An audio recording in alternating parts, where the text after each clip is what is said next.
baru lagi nanti, mudah-mudahan itu lebih bagus bahasanya. Tapi kita akan baca dari terjemahan baru yang biasa kita punya dari LAI, mulai ayat yang ke-19 sampai ayat yang ke-23 mungkin ya. Baik, saya akan bacakan. Sebab dengan sangat rindu seluruh makhluk menantikan saat anak-anak Allah dinyatakan. Karena seluruh makhluk telah ditaklukkan kepada kesia-siaan, bukan oleh kehendaknya sendiri, tetapi oleh kehendak Dia yang telah menaklukkannya. Tetapi dalam pengharapan, karena makhluk itu sendiri juga akan dimerdekakan dari perbudakan kebinasaan, dan masuk ke dalam kemerdekaan kemuliaan anak-anak Allah. Sebab kita tahu bahwa sampai sekarang segala makhluk sama-sama mengeluh dan sama-sama merasa sakit bersalin. Dan bukan hanya mereka saja, tetapi kita yang telah menerima karunia sulung roh, kita yang juga mengeluh dalam hati kita sambil menantikan pengangkatan sebagai anak, yaitu penebusan tubuh kita, pembebasan tubuh kita. Saya lanjutkan sedikit dengan ayat 29 dan 30. Sebab semua orang yang dipilihnya dari semula, mereka juga ditentukannya dari semula untuk menjadi serupa dengan gambaran anaknya, supaya ia, anaknya itu menjadi yang sulung di antara banyak saudara. Dan mereka yang ditentukannya dari semula, mereka itu juga dipanggilnya, mereka yang dipanggilnya, mereka itu juga dibenarkannya, dan mereka yang dibenarkannya, mereka itu juga dimuliakannya. Mari kita berdoa sebelum kita mendengarkan firman Tuhan. Bapa di surga, kami mengucapkan syukur karena kasih-Mu yang besar dalam kehidupan kami orang-orang yang tidak layak karena dosa kami, tetapi Engkau datang, Engkau mati menebus dosa kami, tapi Engkau juga menjanjikan pada kami kehidupan yang berkemenangan, yang berkelimpahan oleh karena Engkau begitu mengasihi kami dan sisi dunia ini. Terima kasih Tuhan, menolong kami juga untuk kami boleh menanggapi kasih-Mu dengan benar, sehingga kami memiliki sikap yang benar terhadap Engkau untuk mempermuliakan nama-Mu. Engkau menolong juga hamba-Mu yang akan menyampaikan firman-Mu. Hamba-Mu tidak akan mampu menyampaikannya, hanya oleh pertolongan Roh Kudus yang bekerja melalui hamba-Mu dan juga melalui anak-anak-Mu ini untuk membangkitkan kecintaan kami dan semangat kami untuk senantiasa melayani Engkau. Di dalam nama Tuhan Yesus Kristus. Amin. Ya, kekristenan adalah berbeda dengan agama-agama yang lain. Kalau kita lihat janji Allah dalam kehidupan orang percaya itu sangat besar sekali. Kalau kita mau melihat lagi apa yang Allah janjikan di dalam ayat-ayat yang baru kita baca itu adalah Allah menjanjikan langit yang baru dan bumi yang baru. Kalau kita baca dalam Wahyu 21 ayat yang ke-1, ayat yang sangat kita kenal, di situ dituliskan, lalu aku melihat langit yang baru dan bumi yang baru. Sebab langit yang pertama dan bumi yang pertama telah berlalu, dan laut pun tidak ada lagi. Kita menantikan pernyataan kita sebagai anak Allah. Sesuatu yang baru yang muncul dalam kehidupan kita. Yang baru yang kita lihat di dalam dunia ini. Yang kita lihat banyak sekali masalah, banyak sekali kejahatan, dan banyak sekali keburukan. Kalau kita membaca di dalam Roma, atau kita mereview kembali apa yang telah kita baca sebelumnya, maka kita melihat di ayat-ayat sebelumnya, misalkan di ayat 14, 15, dan 19, bahwa kita itu adalah milik Kristus. Kita adalah di dalam Kristus. Berbeda dengan orang-orang yang di luar Kristus yang dikatakan di dalam daging atau di dalam Adam. Ini perbedaan yang sangat kontras. Allah membedakan yang di dalam Kristus dengan yang di luar Kristus.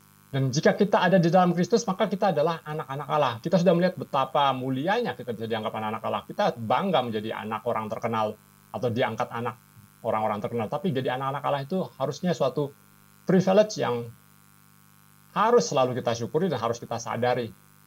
Dan Allah juga memberikan rohnya. Kalau kita baca di pasal ini, di ayat yang ke-23 misalkan. Roh Kristus itu sendiri diam di dalam kita. Menjamin, menjadi jaminan akan penebusan kita yang pasti nantinya. Our final redemption. Ini juga suatu hal yang sangat besar yang kadang-kadang kita lupa gitu ya. Allah sendiri hadir di dalam kehidupan kita. Saya pernah dengar Mario Teguh pernah bilang, mana mungkin Allah yang begitu besar masuk ke dalam kita katanya. Nggak mungkin itu katanya. Nggak masuk akal. Kita tuh kecil. Masa kita mengecilkan Allah yang besar masuk ke dalam kehidupan kita? Tapi tentu Allah tidak bisa dibatasi oleh tubuh kita, kemanusiaan kita. Tetapi roh Kristus sendiri yang diam di dalam kita itu adalah suatu gambaran yang begitu indah bahwa Allah dalam Kristus, pribadi, roh kudus, itu diam di dalam kita. Itu adalah suatu jaminan yang begitu besar, yang seringkali kita lupakan. Dan akibatnya adalah kita memiliki hidup yang kekal saat ini, oleh karena roh kudus yang telah menjadi jaminan bagi penebusan kita. Itu juga kita baca sebelumnya di dalam Roma pasal 8 nih, di ayat yang ke-6 dan 10.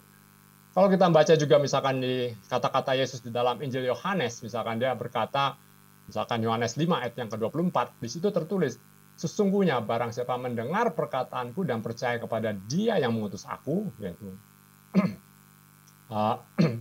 Yesus, ia mempunyai hidup yang kekal dan tidak turut dihukum, sebab dia sudah pindah dari dalam maut ke dalam hidup, sudah pindah. Itu adalah jaminan hidup kita yang kita miliki saat ini. Tetapi kita juga tahu, walaupun kita sudah pindah dari dalam maut ke dalam hidup, kita sudah memiliki hidup yang kekal itu, tetapi kita juga masih menantikan, kita masih merindukan kehidupan yang penuh, yang penuh damai di masa depan kita.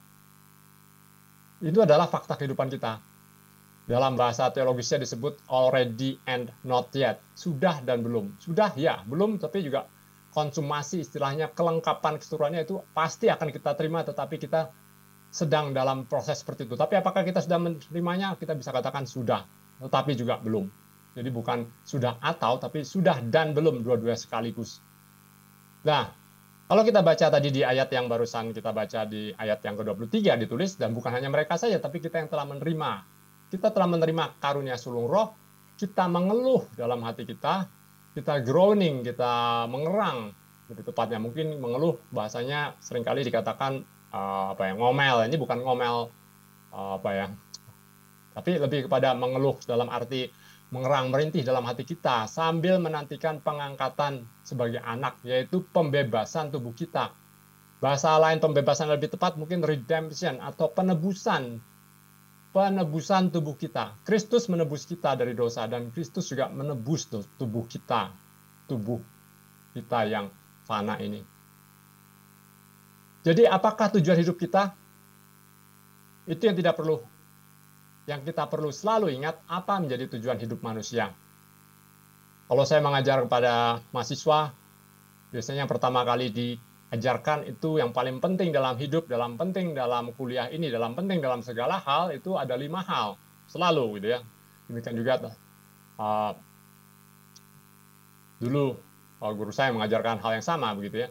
Ada 5 hal yang paling penting dalam hidup. Yang pertama adalah tujuan, yang kedua adalah tujuan, yang ketiga tujuan, yang keempat tujuan, kelima adalah tujuan. Sama seperti properti, paling penting adalah 3 hal, yaitu lokasi.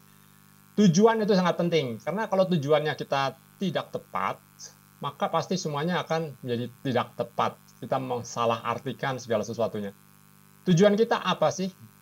Tujuan kita harus kembali lagi ketika Allah menciptakan kita. Kita tidak bertanya, untuk apa sih saya lahir? Untuk jadi orang. Apa sih artinya jadi orang? Kita bertanya kepada ibu kita, ibu, engkau melahirkan aku. Apakah tujuan saya dilahirkan? Ibu kita mungkin bisa berkata, oh kamu dilahirkan supaya jadi orang baik, jadi berkat. Apakah ibu sudah jadi orang seperti itu? Mungkin ibu kita akan berkata, oh saya sedang menuju seperti itu, saya harap engkau menjadi orang yang lebih baik lagi. Tapi apakah yang sebetulnya tujuan dari hidup kita? Tentu harus kita kembali lagi kepada ketika Allah menciptakan kita sebagai pencipta kita. Dan di sini disebutkan dengan jelas sekali dalam Roma pasal 8 ayat 29.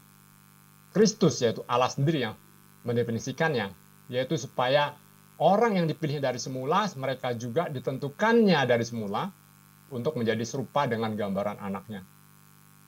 Ini adalah tujuan Allah menciptakan manusia. Kita ingat Allah menciptakan manusia sebagai gambarnya. Tapi di sini konteksnya menjadi lebih kaya karena Kristus yang telah datang. Bahwa kita ditentukan oleh Kristus dari semula untuk menjadi serupa dengan gambaran anaknya, yaitu dengan Kristus, supaya Kristus anaknya itu menjadi yang sulung dari antara banyak saudara. Apa artinya yang sulung? Apa artinya yang pertama? Anak pertama. Anak pertama kalau dalam budaya Israel itu adalah anak yang meneruskan nama keluarganya. Dia akan menerima sebagian besar warisan dari orang tuanya. Dia akan meneruskan bisnisnya, meneruskan banyak hal. Sulung bukan hanya yang pertama.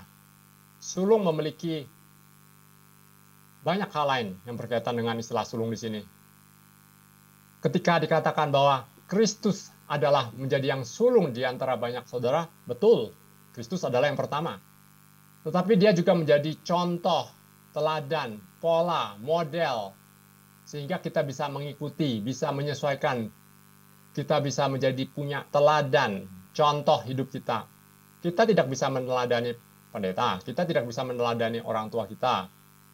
Siapapun yang kita coba teladani, atau nabi yang paling hebat sekalipun, karena semua pasti memiliki kelemahan. Tidak ada nabi yang sempurna, kecuali di kitab orang lain. Alkitab mengatakan dengan jelas, Alkitab tidak pernah bohong, tidak pernah mempoles orang, menyatakan apa adanya, karena Alkitab adalah kebenaran. Semua berdosa. Kepada siapa kita harus mengacu? Acuan kita hanya satu, yaitu Kristus. Dan bukan hanya menjadi gambar dan serupa dengan Kristus, tetapi kebangkitan Kristus itu pun menjadi pola, menjadi model, sehingga kita bisa melihat, kita bisa mengikutinya, dan kita bisa menjadi seperti apa yang dialami oleh Kristus. Ini adalah cerita dari Injil, berita dari Injil. Dan kalau kita baca lagi, misal kita mundur lagi ke ayat yang ke-11 di Roma pasal 8, di situ dituliskan, jika roh Dia yang telah membangkitkan Yesus dari antara orang mati diam di dalam kamu, maka Ia yang telah membangkitkan Kristus Yesus dari antara orang mati akan menghidupkan juga tubuhmu yang fana itu oleh rohnya yang diam di dalam kamu. Jadi Yesus adalah contoh, model, pola bagaimana orang yang percaya dalam Dia akan hidup, akan dibangkitkan. Dalam surat yang terkenal dari Paulus tentang kebangkitan, yaitu 1 Korintus 15, di mana Paulus menghadapi orang-orang yang tidak percaya kepada kebangkitan tubuh. Di ayat yang ke-49 dituliskan, sama seperti kita telah memakai rupa dari yang alamiah, demikian pula kita akan memakai rupa dari yang sorgawi. Paulus berargumen bahwa kita memiliki tubuh alamiah, tapi kita juga memiliki tubuh rohaniah. Istilah tubuh di sini penting. Tubuh alamiah itu adalah tubuh. Tubuh rohaniah adalah tubuh juga. Tapi keduanya adalah tubuh, bukan roh. Ini adalah hal yang sangat penting yang ditekankan berkali-kali dan menjadi bagian utuh dari Injil. Dalam 1 Korintus 15, Paulus berargumentasi kalau tidak ada kebangkitan, Injil itu adalah hanya sekedar bukan Injil. Injil yang penuh, Injil yang sejati harus ada kebangkitan tubuh. Nah, kalau kita lanjutkan dulu misalkan, di dalam Roma yang sama juga, kita melihat bahwa ciptaan, kita melihat sekeliling kita alam menciptakan banyak hal yang dibuat sebagai ekosistem bagi manusia. Manusia adalah puncak ciptaan Allah. Dan manusia ditempatkan pada bumi yang diciptakan khusus untuk manusia. Manusia tidak akan bisa hidup di planet lain karena Allah memang sengaja menciptakan bumi untuk manusia. Dengan binatang, dengan tumbuh-tumbuhan, dengan banyak hal lain, bukan makhluk hidup yang tidak hidup maupun yang hidup. Dengan berbagai macam kekayaan mineral dan metal dan apapun juga yang di dalam bumi ini. Dikatakan di dalam Roma ayat yang ke-21 tadi yang barusan kita baca. Karena makhluk itu sendiri juga akan dimerdekakan dari perbudakan kebinasaan dan masuk ke dalam kemerdekaan kemuliaan anak-anak Allah. Coba kita pikirkan ini. Makhluk itu sendiri berarti dia berbeda dari manusia. Bukan, ada yang menafsirkan ini manusia atau termasuk manusia, tetapi ini dibedakan kalau kita baca di konteksnya di ayat yang terkait. Makhluk itu sendiri juga akan dimerdekakan dari perbudakan kebinasaan dan masuk ke dalam kemerdekaan kemuliaan anak-anak Allah. Karena sebelumnya semua makhluk, kalau kita baca mundur ke satu ayat, semua makhluk telah ditaklukkan kepada kesia-siaan bukan oleh karena kehendaknya sendiri, tetapi oleh kehendak Dia yang telah menaklukkannya. Karena apa? Karena dosa. Kita kembali lagi semua. Oleh karena itu sangat penting ketika kita membaca perjanjian lama, perjanjian baru itu nggak boleh dipisahkan. Banyak orang sekarang, perjanjian lama sudah lewat lah. Tapi tanpa kita memahami rencana Allah, di dalam perjanjian lama, apa yang Allah persiapkan dan kerjakan. Kita hanya membaca bagian akhir saja, maka kita akan kehilangan apa sih tujuan hidup kita, mengapa ini semua terjadi. Kita harus memahami seluruh berita kebenaran Allah, seluruh Injil, bukan hanya separoh. Manusia jatuh ke dalam dosa dan itu menyeret seluruh ciptaan. Akhirnya seluruh makhluk ditaklukkan kepada kesia-siaan. Oleh karena itu, Salomo menuliskan, atau pengkhotbah menuliskan di dalam kitabnya pengkhotbah, Kohelet menuliskan dalam kitab pengkhotbah, bahwa segala sesuatu sia-sia. Kita merasa sia-sia, kita bekerja, apakah kita akan berhasil, apa tidak, kita nggak tahu. Kadang-kadang membuat orang kenapa malas bekerja, itu kan karena dia nggak jelas mau apakah pekerjaan saya ini akan berhasil, apakah pekerjaan saya ini akan berguna nantinya. Saya udah capek-capek berbuat baik, akibatnya apa? Saya disalah mengerti. Orang juga belum paham maksud saya apa, malah saya dihina. Seolah sia-sia saja. Saya melakukan A, B, saya belajar mati-matian, apakah akan ada gunanya, apakah akan ada hasilnya. Kita takut bahwa segala sesuatu yang kita kerjakan tidak akan ada hasilnya. Oleh karena itu kita bekerja dengan tidak semangat. Beda, tentu sangat beda kalau Bapak Ibu memiliki misalkan visi yang jelas, perusahaan atau di organisasi, bahwa ini akan berhasil, bahwa oleh karena itu kalau orang memiliki keyakinan, entah itu berasal dari Tuhan, misalkan dia merasa ini adalah panggilan Tuhan, saya melakukan A, B, C, atau dari keyakinannya sendiri, atau dari apapun juga, maka dia akan bangun dengan semangat. Saya akan melakukan ini karena saya tahu ini akan berhasil. Ini tidak akan sia-sia. Setiap hari dia akan kerja dengan semangat. Entah untuk dirinya sendiri atau untuk orang lain. Tetapi ketika kita ditaklukkan oleh kesia-siaan, oleh karena dosa, maka semua menderita. Dan akibatnya apa dosa? Yang jelas-jelas yang membuat kita takut itu adalah kematian. Maut adalah upah dari dosa. Oleh karena itu, semua orang takut kepada kematian. Kita berusaha melupakannya, kita berusaha memoles wajah kita secantik mungkin untuk melupakan bahwa kita bertambah tua, kita bertambah sakit, kita bertambah buruk.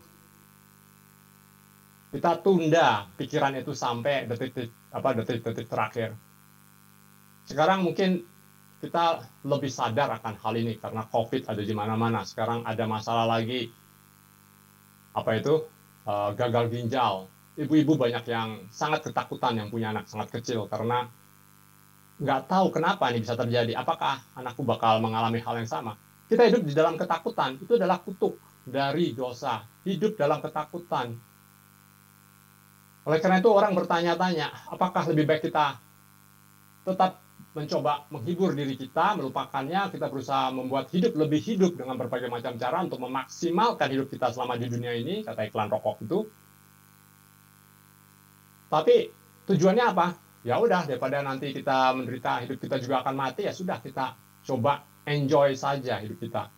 Sebelum nanti akhirnya kita akan berakhir, tamat, semuanya akan sia-sia. Pertanyaan lain yang seringkali muncul opsinya adalah ketika orang tidak sanggup menghadapi hal tersebut, apakah lebih baik saya hidup di dalam ketakutan atau mendingan saya mati saja udah? Apakah lebih baik saya hidup takut menghadapi kematian atau mendingan mati saja? Dan ada orang yang seperti itu. Bahkan artis-artis yang terkenal pun yang kita kagumi, yang sangat memukau kita, yang sangat tampil dengan glamor, yang kelihatannya hidupnya sangat happy, jalan-jalan ke sana sini, akhirnya mereka takluk kepada rasa takut itu. Karena hidup mereka sebetulnya hampa. Semakin kita berusaha memoles hidup kita, seringkali kita membuat diri kita sendiri menjadi begitu hampa. Itulah yang terjadi dengan generasi Instagram saat ini. Kebanyakan anak-anak perempuan, saya baca risetnya, memiliki masalah psikologis. Karena apa? Karena hidup mereka hampa. Di depan Instagram mereka bisa kelihatan tampil kece, tampil keren, tapi hati mereka menangis. Mereka berpura-pura. Semakin banyak mereka mengharapkan likes, mendapatkan komen, mereka semakin menderita. Mereka mencoba berpura-pura dengan tampil di tempat yang Instagramable, dengan memotong makanan mereka, dan banyak hal lain. Semuanya adalah pura-pura. Karena apa? Karena kita takut mati, kita takut dihina, kita takut gagal. Akhirnya hidup manusia tetap merana. Tidak ada solusi yang abadi. Itulah kesia-siaan dari seluruh makhluk hidup. Kalau kita pandang dari sisi manusia yang telah jatuh di dalam dosa. Tetapi Kristus datang untuk menebus. Apa artinya menebus? Ketika Kristus menebus, dia membalikkan, memberikan solusi, mengobati, menyembuhkan. Apa yang ingin dibalikan? Kejatuhan manusia. Bencana, kerusakan yang disebabkan oleh kejatuhan, karena dosa manusia, dosa kita semua, dosa Adam. Dan Kristus datang bukan hanya untuk menebus kita dari dosa, hanya seperti itu, tetapi Kristus datang untuk menebus seluruh ciptaan. Nah, ini adalah hal yang sangat penting ketika kita memiliki perspektif yang lengkap tentang karya Allah dari Kejadian sampai Wahyu. Jangan dipotong-potong. Allah membuat dunia begitu indah, sangat baik. Manusia jatuh ke dalam dosa. Dan oleh karena itu, seluruh ciptaan takluk ke dalam kesia-siaan bukan oleh kehendaknya sendiri, tetapi oleh kehendak Dia, Allah sendiri, yang menjatuhkan kutuk oleh karena dosa itu kepada manusia dan seluruh ciptaannya menderita. Tapi penebusan Kristus membalikkan ini semua untuk seluruh ciptaan. Penebusan Kristus adalah obat penebusan akan dosa-dosa kita. Dari kuasa dosa yang membawa kematian. Kita dibebaskan dari kuasa dosa yang mengkungkung kita. Kita senang melakukan dosa, tapi kita tahu di dalam hati kita juga menderita karena dosa kita. Tapi kita tidak mampu lepas daripada dosa. Saya ingin jadi orang baik, tapi saya nggak bisa. Seringkali itu membuat hati kita sangat tertuduh. Saya tidak ingin suka marah-marah, tetapi akhirnya kelepasan juga. Saya tidak ingin melihat hal-hal yang tidak senonoh, tapi akhirnya terjadi juga. Saya tidak ingin melakukan penipuan, tetapi ternyata ya kepepet. Bagaimana? Saya nipu juga. Kita bisa memendam, kita bisa berusaha mematikan suara hati kita, tetapi dampak dosa itu begitu jelas. Kristus membebaskan kita dari kuasa dosa dan dari kuasa kematian. Kemenangannya juga membebaskan seluruh ciptaan dari kesia-siaan, yaitu efek atau kutuk dari dosa tersebut. Dan Allah sendiri akan membuang kesia-siaan itu secara tuntas, menghancurkannya. Tetapi Allah tidak akan menghancurkan ciptaannya yang baik itu. Allah ingin membuang kesia-siaan tersebut. Allah ingin membalikkan kutuk tersebut tanpa menghancurkan ciptaan yang baik. Kalau kita manusia, seringkali kita tidak mampu membuat orang jadi baik. Apa yang kita lakukan? Kita bunuh saja. Penjahat yang kambuhan, apakah kita mampu menyelesaikan masalah dia?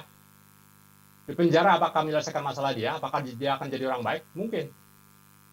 Dia sudah membunuh berapa kali? Cara paling gampang apa? Bunuh orangnya sekalian. Itu adalah solusi yang manusia bisa lakukan, karena kita nggak bisa membuat orang jadi baik. Kita tidak bisa membatalkan kutuk, membatalkan kebobrokan. Kita harus menghancurkan segala sesuatunya.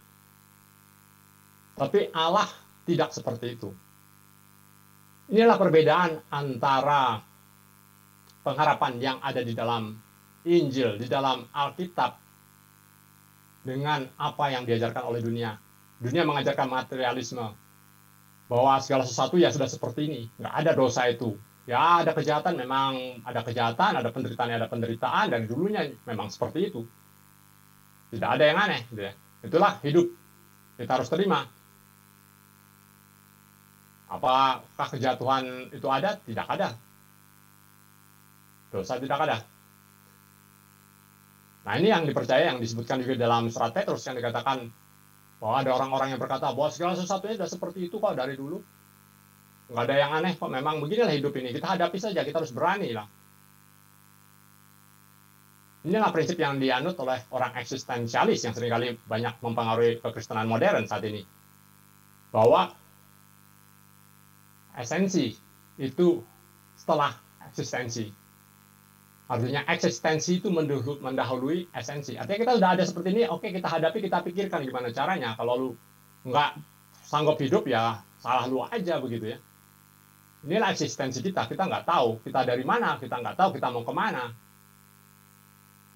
Kita seolah-olah tersesat di tengah laut yang luas, tanpa GPS, tanpa bintang.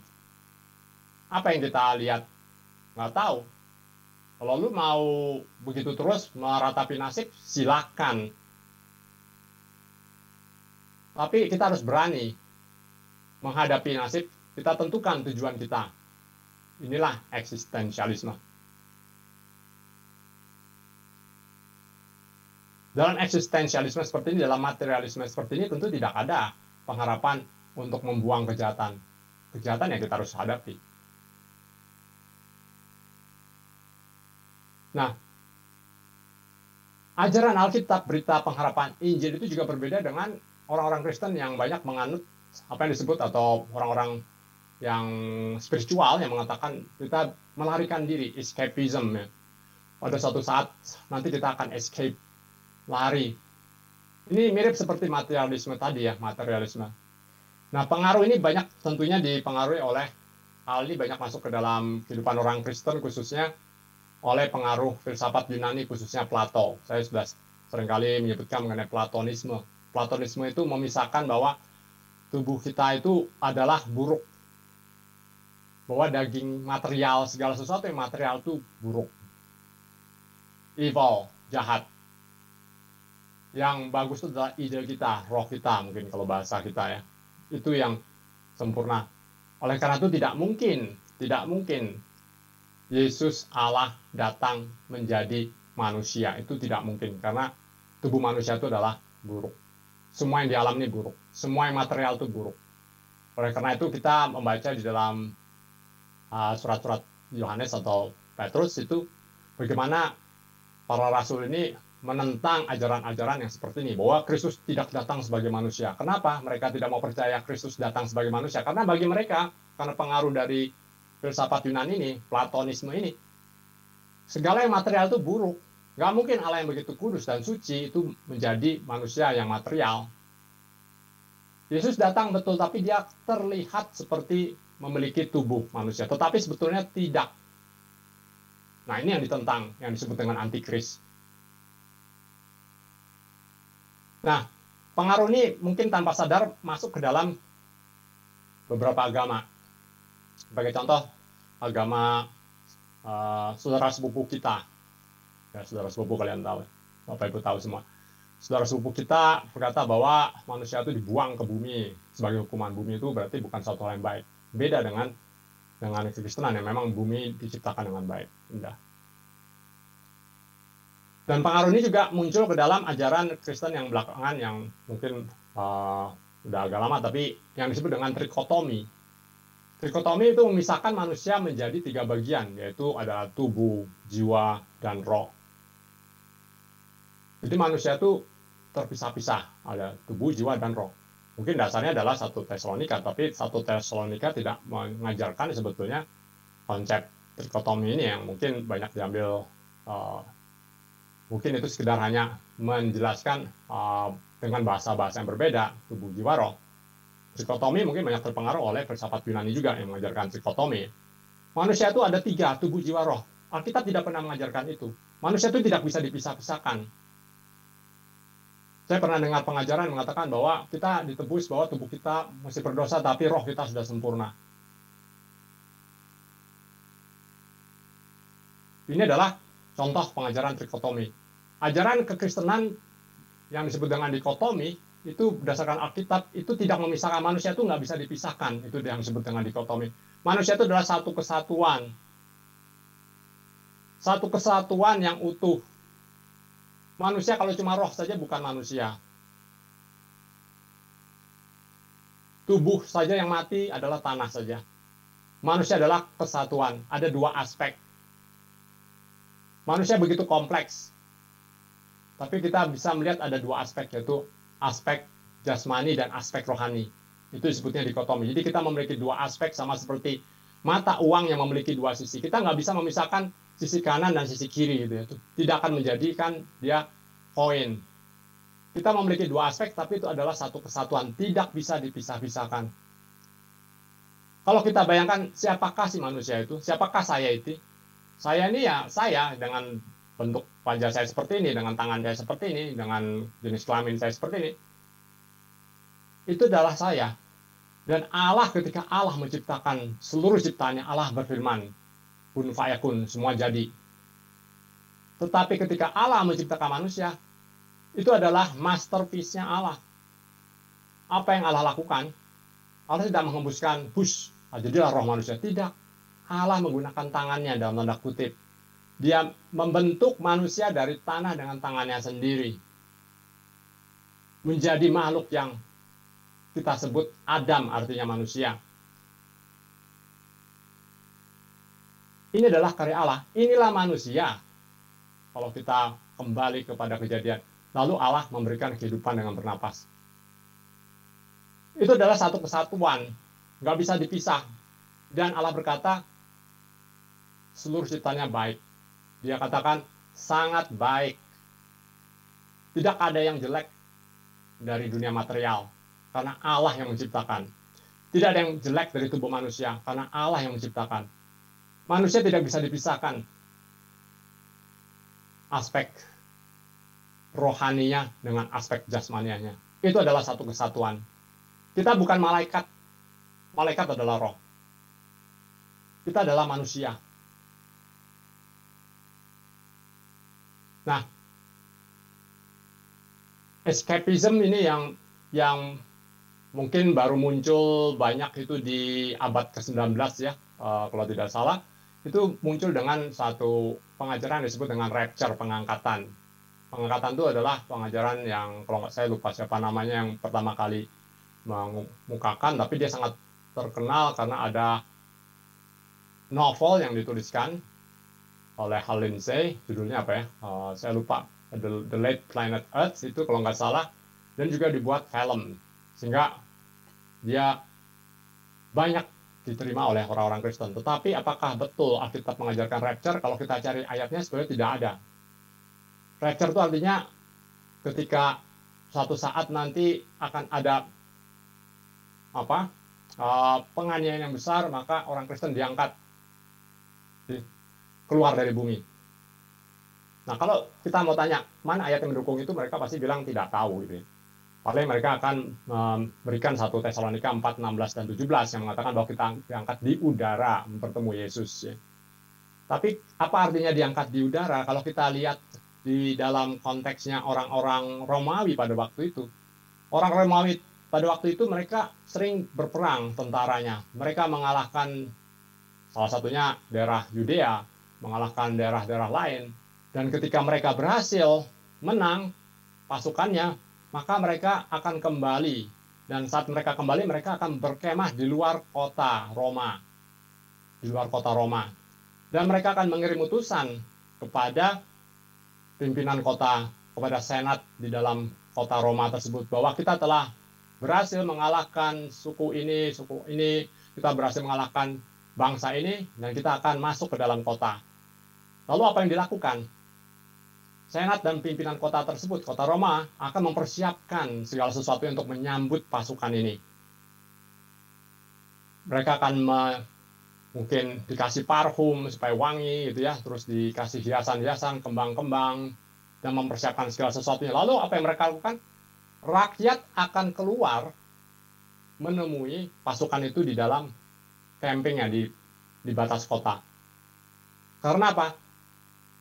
Karena kemenangan dari pasukan bagi orang Romawi itu adalah bukan kemenangan pasukan saja, tetapi kemenangan seluruh rakyat. Seluruh rakyat Romawi. Oleh karena itu, ketika mereka kembali masuk ke dalam kota, mereka akan masuk merayakan kemenangan mereka bersama-sama. Bersama-sama dengan rakyat.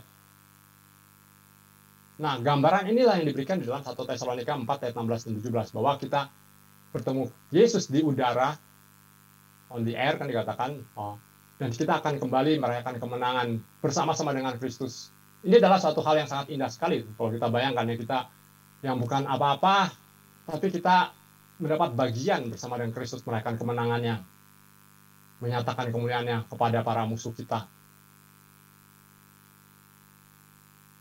Nah, ini ada pengharapan yang begitu besar kalau kita membaca di dalam Wahyu lagi. Misalkan kita baca dalam Wahyu 21 ayat yang keempat, di situ dituliskan, dan dia akan menghapus segala air mata dari mata mereka, dan maut tidak akan ada lagi. Tidak akan ada lagi perkabungan, atau rata tangis, atau duka cita. Sebab segala sesuatu yang lama itu telah berlalu. Ini adalah pengharapan kita. Tidak ada lagi maut, tidak ada lagi perkabungan. Kematian adalah musuh manusia yang membuat kita takut, yang membuat kita menangis, membuat kita berduka cita. Tetapi Allah mengubah itu semua. Kebangkitan Kristus itu adalah pola untuk kebangkitan kita. Dan kebangkitan kita, manusia yang percaya kepada Kristus, itu adalah pola, model untuk pembebasan seluruh semesta, seluruh ciptaan. Ini yang dituliskan oleh Roma di ayat yang ke-21, pasal yang ke-8 tadi. Jadi Kristus itu adalah pusat dari segala sesuatunya, baik untuk kita maupun untuk ciptaannya. Penebusan Kristus membalikkan efek dari kejatuhan manusia oleh karena dosa. Tetapi, apakah kita artinya kembali kepada Eden sebelum Adam jatuh, kepada Taman Firdaus sebelum Adam jatuh? Ternyata tidak. Karena karya Allah begitu sempurna, Allah tidak melakukan riset. Saya pernah mendengar seminar yang judulnya riset gitu ya. Allah nggak pernah riset. Waduh, salah, saya riset lagi dari kalau komputer sudah error, blue screen, Ctrl Alt Del, riset lagi, ulangi dari awal lagi. Kerjaan kita mulai dari awal lagi, dari nol lagi. Lalu apakah ketika kita misalkan Allah telah menebus kita, semua dari kalahkan, terus kita kembali lagi ke semula, terus apa artinya harus kita nggak pakai baju lagi gitu ya, kayak Adam gitu ya, terus kita angon mbek lagi gitu ya, miara domba, miara kambing, kembali fitri gitu ya. Apa artinya kembali fitri? Kembali ke fitri, kita tidak kembali lagi ke Eden, kita tidak kembali lagi ke Taman Eden seperti sebelum kejatuhan Adam. Nah, ini seringkali kita terpengaruh oleh ajaran yang lain karena mereka juga nggak mikir apa artinya itu. Kalau kita membaca di dalam Kejadian 1 ayat 28, dikatakan Allah memberkati mereka, lalu Allah berfirman kepada mereka, beranak cuculah, bertambah banyak, penuhilah bumi, taklukkanlah itu, berkuasalah atas ikan-ikan di laut dan burung-burung di udara, dan atas segala binatang yang merayap di bumi. Ini adalah mandat budaya yang Allah berikan kepada manusia. Untuk mengembangkan budaya, untuk memanage, mengelola, manajemen, untuk mengisi bumi, untuk membangun peradaban, membangun kota. Ya, tentunya kalau kita punya anak cucu bertambah banyak, tentu harus ada pengelolaan, loh. Kalau nggak berantakan semuanya. Kalau kita punya anak, yang sekarang jarang orang punya anak ya. Kalau punya anak 5, 6, punya anak 2 saja sudah sakit kepala gitu ya. Apalagi beranak cucu tanpa ada pengaturan, tanpa ada pengelolaan yang baik, tanpa organisasi yang baik. Nggak mungkin kan kita biarkan keleleran itu apa ya? Ya maksudnya nggak terurus semuanya. Pasti kita ingin ada pengaturan, dan Allah memberikan itu semua kepada manusia kan. Manusia itu sangat bisa melakukan itu. Tidak seperti binatang gitu. Dan kita berkuasa atas binatang-binatang. Kalau tidak, maka kita hanya seperti binatang saja hidupnya kan ya. Cari makan sendiri di sana. Sehingga anaknya udah besar, cari makan sendiri. Dan seterusnya. Nggak ada pertumbuhan kebudayaan. Tapi Allah memberikan mandat. Dan kita bisa melihat mandat itu terjadi gitu saat ini. Kalau kita lihat kemajuan teknologi, kemajuan budaya yang kita lihat, kemajuan seni, kemajuan musik, kemajuan teknologi, dan ilmu pengetahuan, itu adalah karena Allah yang memberikan mandat. Ketika Allah memberikan mandat, tentu dia tidak memberikan mandat tanpa modal, tanpa kapital. Pasti dia berikan segala sesuatunya. Ada di dalam DNA kita, di dalam program yang ada dalam tubuh kita, sehingga kita bisa berkembang. Manusia bukan monyet, kita bukan turunan simpanse, kita bukan turunan babun. Kita berbeda karena kita memiliki mandat itu. Dan kita melakukannya dengan segala sesuatu yang kita lakukan sampai saat ini. Kebudayaan yang kita bangun, teknologi, pada Zoom saat ini. Itu semua telah Allah berikan bagi kita. Segala sesuatu yang baik diberikan Allah bagi kita. Allah juga menempatkan manusia di dalam bumi dengan segala potensinya yang kita bisa gali. Ada emas, ada timah, ada tembaga. Allah tidak membuat sembarang membuat tempat. Manusia ditempatkan di bumi karena memang itu adalah tempat yang baik, yang cocok, yang pantas untuk manusia. Kalau ikan yang di air kita tempatkan ke tempat yang sangat bagus sekali tapi tanpa air, bukan habitatnya, maka dia akan mati. Sama seperti manusia juga akan tidak bisa berkembang di tempat yang lain. Tempat kita adalah di bumi. Allah berikan segala sesuatunya. Dan ketika Allah menciptakan alam semesta, seluruh ciptaannya, dan bumi dan manusia, maka ciptaan ini terus bergerak maju, menghasilkan peradaban. Memang Allah memberikan kutuk. Allah membuat segala sesuatunya tampak sia-sia karena dosa. Kita harus bekerja keras, membanting tulang dengan penderitaan, dengan air mata. Tidak berarti ketika Allah menciptakan manusia, Allah tidak meminta kita bekerja keras. Jangan salah, ada yang berpandangan seperti itu. Oh, dosa yang membuat kita harus kerja. Tidak, Allah menunjuk manusia untuk bekerja. Coba kamu, saya kasih taman. Allah bilang gitu kan, coba kamu kerjain taman ini. Kan intinya begitu. Itu sebelum manusia jatuh ke dalam dosa. Artinya kita memang ditakdirkan untuk kerja. Tetapi pekerjaan kita yang membuat kita lelah karena kita tidak tahu hasilnya apa. Karena kita melihat kematian yang menanti kita. Tapi rencana Allah tidak pernah gagal.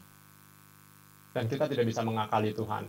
Dosa yang begitu menjijikan pun tidak bisa membatalkan rencana Allah. Itulah hebatnya Allah kita. Hebatnya Kristus. Dia terus bergerak maju, menuju sasarannya, menuju tujuannya, menuju konsumasinya, kegenapannya. Ketika seluruh ciptaan Allah ini menyatakan kemuliaan Allah, bahkan lebih agung, lebih indah dibandingkan pada saat pertama kali diciptakan.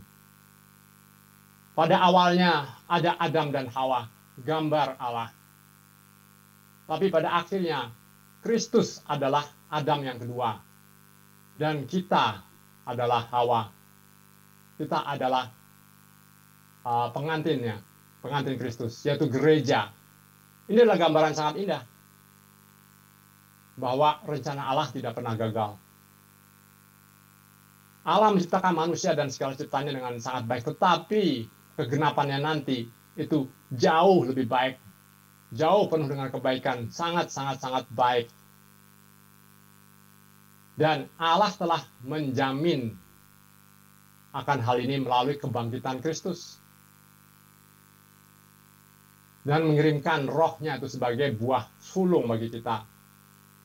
Bahkan kalau di dalam Efesus 1 ayat 14, dituliskan juga oleh Rasul Paulus bahwa Roh Kudus itu adalah jaminan bagian kita sampai kita memperoleh seluruhnya, yaitu penebusan yang menjadikan kita milik Allah untuk memuji kemuliaannya. Kita memiliki Roh Kudus sebagai jaminan. Paulus itu adalah rasul kebangkitan. Karena apa? Karena dia bertobat oleh karena kebangkitan Kristus. Dia melihat Yesus sendiri yang bangkit, yang datang menemui dia pada saat jalan dia ke Damaskus. Oleh karena itu kalau kita kembali lagi membaca dari Wahyu 21 ayat yang ke-1 dikatakan, lalu aku melihat langit yang baru dan bumi yang baru, sebab langit yang pertama dan bumi yang pertama telah berlalu dan laut pun tidak ada lagi. Janji Allah adalah untuk memberikan langit dan bumi yang baru, untuk memperbarui langit dan bumi. Dalam konteks orang dahulu, langit itu adalah segala sesuatu yang di sana, alam semesta. Dan bumi adalah tempat di mana kita tinggal. Semua akan diperbarui, menjadi baru. Surga itu bukanlah suatu alam roh tanpa budaya manusia. Ciptaan ini bukan proyek gagal Tuhan. Wah, saya gagal dah lah, saya buang aja lah. Terus, balik ke semalam ke surga, sok, balik sini. Ngapain Tuhan? Ya, memuji saya. Terus, ya udah. Allah gagal dengan proyek kemanusiaannya. Allah gagal dengan proyek buminya. semua dibuang. Tidak, Allah menciptakan semua bagus. Kalau kita bayangkan semua surga yang pernah dibayangkan oleh manusia, Bapak Ibu boleh bayangkan dari surga dari agama siapapun juga, itu tidak ada yang bisa menyaingi keindahannya bumi. Nggak ada, bayangkan aja. Bumi ini begitu indah, terlepas dari dosa yang mencemarinya. Kalau kita bisa melihat, melewati segala kecemaran dosa, kita bisa menikmati banyak hal. Ketika saya mendengar musik yang indah, itu seperti mengangkat saya ke sorga gitu ya. Saya melihat kebaikan orang, melihat pemandangan yang indah, ketika menyelam di dalam laut, binatang-binatang yang indah. Banyak sekali hal yang indah, yang nggak bisa kita bayangkan itu. Sangat indah sekali. Lalu kita membayangkan surga cuma duduk-duduk di atas awan sambil main kecapi. Itu reduksi manusia. Manusia tidak diciptakan hanya sekedar duduk-duduk di atas awan main kecapi gitu ya. Tang teng tong gitu ya. Boring banget ya. Atau sekedar menyembah Tuhan, sujud seperti itu, memuji Tuhan. Penyembahan bukannya sekedar memuji Tuhan, kita memang bagian dari situ, tapi tugas kita bukan seperti itu. Atau ada juga membayangkan surga itu seperti mungkin karena kelihatannya karena kita selalu melihat kucing dan anjing itu enak ya. Aduh, kucing dan anjing itu kerjanya cuma makan, minum, terus kawin, ceweknya banyak, punya anak banyak. Wah, nggak kerja, nggak capek, nggak usah kayak saya cari duit lah, belajar lah. Waduh, kayak surga tuh kayak kucing dan anjing. Jadi ngapain di surga? Makan, minum, kawin gitu ya. Hanya memenuhi kebutuhan insting binatang untuk hidup itu kan insting untuk hidup ya, makan, hidup, kawin kan. Kalau tanpa itu punah semuanya. Nggak mau makan, punah. Nggak mau makan minum, punah. Nggak mau kawin juga. Mau punya anak, punah. Bagaimana mungkin dunia yang begitu indah dan bagus ini direduksi di surga tanti menjadi semacam binatang saja. Kehidupan binatang itu sangat reduksi, sangat bodoh sekali. Bodoh-bodohnya sebodohnya. Kita memang capek di sini. Kita bekerja capek karena efek dosa. Tetapi kita lihat, kalau kita nggak bisa melihat keindahan dari segala yang Allah ciptakan, ada yang baik, maka kita juga salah gitu. Kita nggak melihat betapa indahnya ciptaan. Kita seringkali orang Kristen malah melarikan diri. Saya nggak mau ini karena ini jahat ini. Memang ada kejahatan, tetapi sains, teknologi yang kita semua bisa nikmati, ini adalah ciptaan Allah melalui kita. Allah menciptakan itu tidak langsung plok jadi. Allah menciptakan, ini saya kasih, kembangkan. Artinya semua sudah ada dalam rencana Allah. Dan dikatakan di dalam Wahyu bahwa surga itu adalah seperti kota. Kota itu pasti ada budayanya, ada bangunannya, mungkin ada seninya, ada musiknya, ada perdagangannya, ada pengetahuannya, ada teknologinya, dan tentunya ada orang-orang dari berbagai bangsa. Dan itu adalah surga yang baru. Dan kita akan menerima itu. Pembebasan tubuh kita, penebusan tubuh kita dikatakannya. Jadi apakah kita akan hidup tanpa tubuh kita? Inilah yang ditentang oleh 1 Korintus 15. Paulus berkata, aku mengingatkan lagi kepada kamu Injil. Injil itu Yesus ini mati, bangkit, dikubur dan bangkit. Lalu dia berkata, kalau kamu bilang nggak ada kebangkitan tubuh, maka artinya Yesus juga harusnya nggak bangkit gitu ya. Kalau percaya Yesus bangkit, berarti percaya bahwa kita juga akan bangkit dengan tubuh yang baru. Kalau kamu nggak percaya, ya apa gunanya? Banyak orang bicara kebangkitan secara figuratif, secara spiritual. Artinya, wah ada kebangkitan nasional, oke, ada kebangkitan bangsa, ada kebangkitan ini, kebangkitan semangat. Kita bukannya kebangkitan semangat, tapi kita adalah kebangkitan tubuh kita. Karena inilah jadi masalah manusia kan. Kalau kita lihat kembali lagi ke kejadian, kita diciptakan dengan begitu sempurna dengan tubuh kita, dengan segala eksistensi kita secara material, fisik.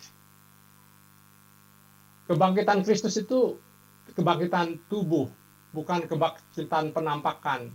Kristus sendiri menunjukkan dirinya kepada Thomas. Nih, coba cucukkan tanganmu ke dalam lubang bekas paku. Dan dia bukan kebangkitan yang menghancurkan segala sesuatunya lalu menjadi sesuatu yang totally new, betul-betul baru, enggak. Kita lihat tubuh dia adalah tubuh kemuliaan, memang tubuh rohani kalau kata Paulus di dalam surat Korintusnya. Tetapi tubuhnya ini ada kesinambungan dengan yang sebelumnya. Kita lihat masih ada bekas lubang pakunya, bekas cucuknya tombak di lambungnya. Kebangkitan tubuh kita adalah transformasi, seperti transfigurasi. Murid-muridnya walaupun lebih susah mengenali, tapi dia mesti tahu itu adalah Yesus. Ini adalah perubahan, dan ada perubahan tetapi mesti ada kesinambungan. Jadi seperti tadi, apakah surga atau langit baru dan bumi yang baru itu mulai dari nol lagi? Saya tidak yakin seperti itu. Alkitab tidak mengajarkan seperti itu. Tapi Alkitab mengajarkan kita memiliki kebangkitan atau transfigurasi, perubahan dari keadaan ciptaan saat ini. Karena Allah menciptakan segala sesuatu sudah sangat baik dari semula. Allah membuang kebusukan dosa dari manusia, dari ciptaannya. Sehingga kita bisa diubahkan menjadi langit dan bumi yang baru dan menerima tubuh kemuliaan yang baru. Nah, memang dalam Alkitab ada beberapa konsep surga. Ketika kita menanti pengharapan itu, kita dibawa ke dalam tempat apa yang disebut dengan pangkuan Abraham. Pangkuan Abraham adalah tempat di mana kita menantikan penggenapan dari janji-janji Allah. Orang-orang sudah mati.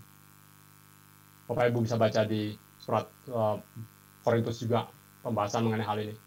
Tetapi ini berbeda dengan konsumasi, realitas nanti ketika Allah memberikan langit yang baru dan bumi yang baru. Memang di Alkitab ada beberapa ayat yang menyatakan seolah bahwa langit bumi akan lenyap dan seterusnya. Atau bumi akan terbakar. Mungkin bahasa lainnya adalah bumi akan dinyatakan, disingkapkan. Tapi kalau kita membaca dalam konteksnya dan kalau kita melihat bahwa bahasa-bahasa ini adalah bahasa-bahasa yang digunakan di dalam perjanjian lama untuk menyatakan penghakiman Allah, maka kita mengerti bahwa ini adalah bahasa-bahasa untuk menyatakan penghakiman Allah. Dan saya katakan sebelumnya adalah bagus kalau Bapak Ibu, saudara-saudara semua belajar membaca dari bahasa aslinya. Sekarang tidak susah. Sebagai orang percaya tentunya kita harus punya semangat. Kita belajar mati-matian, kita kerja mati-matian. Tentu waktu kita hanya untuk kerja harus lebih besar mungkin ya. Tetapi perlu ada waktu lah untuk sedikit mempelajari, sedikit-sedikit pelan-pelan. Dengan adanya sabda gitu ya. Saya lihat cukup bagus ada bahasa aslinya bisa membandingkan. Dari sini kita memperkaya, memahami konteksnya seperti apa. Nah tentu kita tidak akan bahas ini panjang lebar lagi. Tapi yang penting adalah kita ingat bahwa ketika Paulus menegur orang-orang Korintus yang tidak percaya kepada kebangkitan, maka Paulus berkata bahwa kita akan memiliki tubuh kemuliaan, tubuh rohani, tubuh yang tidak akan binasa. Tapi itu adalah tubuh. Dan kalau kita tidak akan dibangkitkan, Paulus berkata apa? Sia-sialah semua pekerjaan kita. Lebih baik kita makan, minum, terus nunggu mati saja. Oh, masuk surga. Intinya begitu kan ya. Makan, minum, mati, surga udah. Buat apa?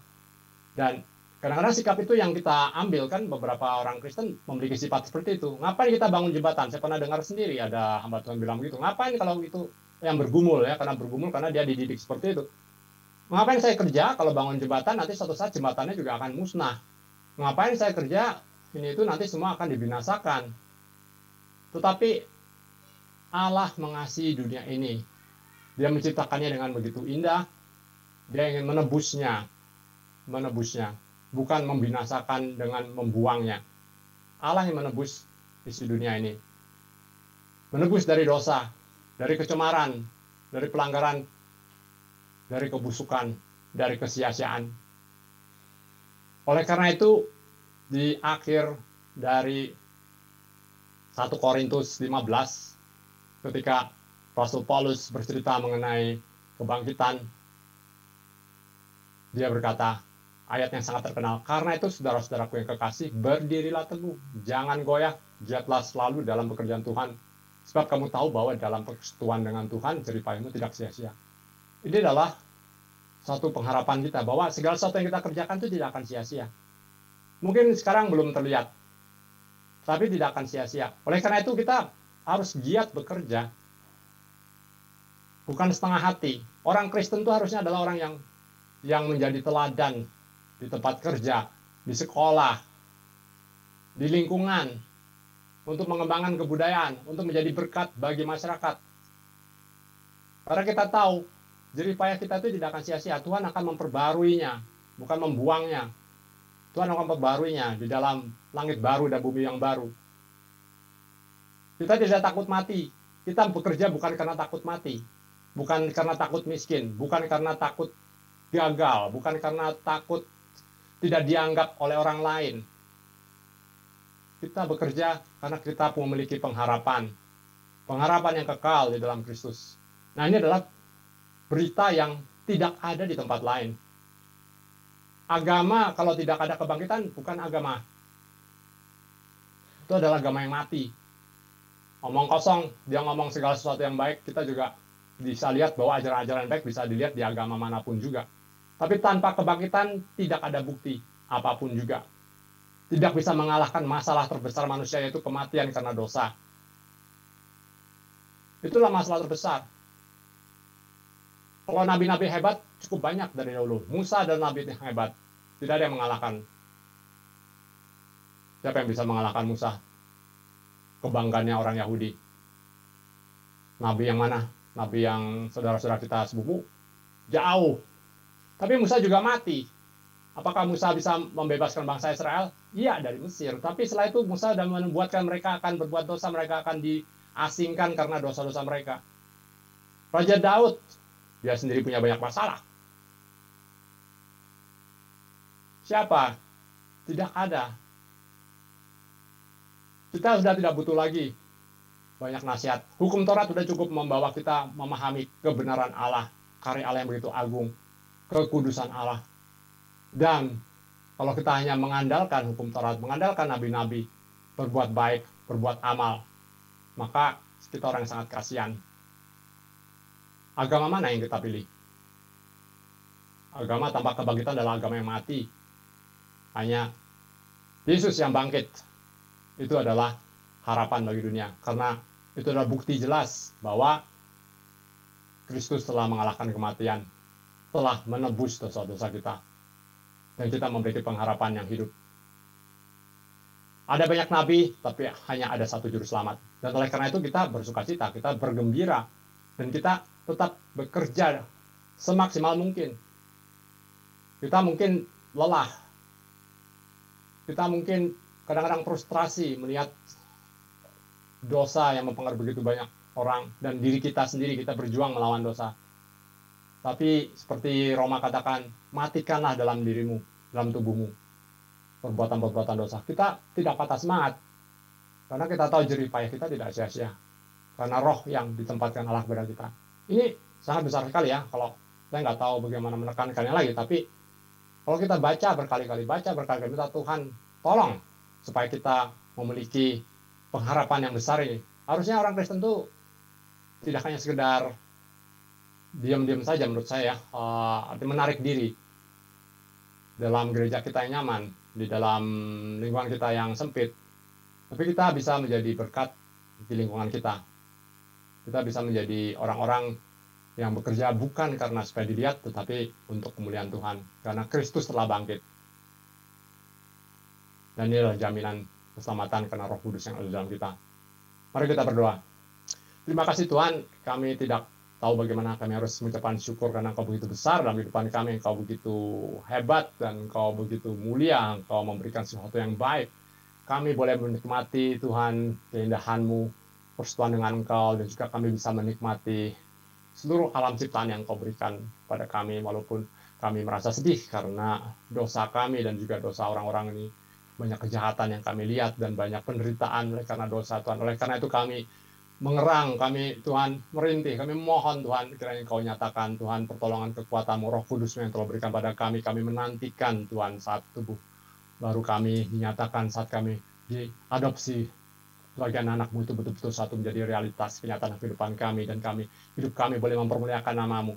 Engkau tolong sidang jemaat-Mu juga di dalam hidup, juga dalam masyarakat, di dalam beribadah, di dalam segala aspek kehidupannya, agar kami boleh tetap giat, bersemangat untuk melayani Engkau, dan juga boleh tetap hidup sesuai dengan kehendak-Mu, karena kami tahu Engkau telah bangkit.